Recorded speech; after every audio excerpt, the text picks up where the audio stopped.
এই যে আজকে আপনাদেরকে একটা সুন্দর একটি বানানি দেখাবো। এই যে দেখেন কলা, তারপর আছে এই যে তেঁতুল, ধনিয়া পাতা, ওই যে শুকনো মরিচ এই দিয়ে সুন্দর করে মাখাবো। আপনারা ভিডিওটা শেষ পর্যন্ত দেখবেন, সবাই সাথে থাকবেন।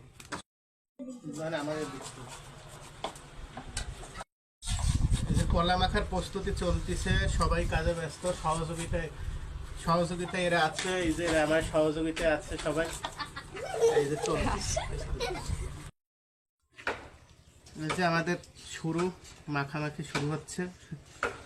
এই যে তেঁতুল, তারপর হচ্ছে এই যে কলা, ধনিয়া পাতা, তারপর হচ্ছে মরিচ, এগুলো সব একসাথে দিয়ে সুন্দর করে মাখাবো। সরিষার তেল একটু দেওয়া যাবে।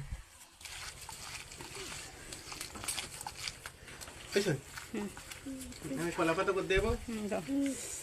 এই খেয়ে কবা যে কেমন হয়েছে, ভালো করে ধরো। এই যে সবাই কলা পাতা করে দিচ্ছি, সেই ছোটবেলার স্মৃতি এগুলো সব।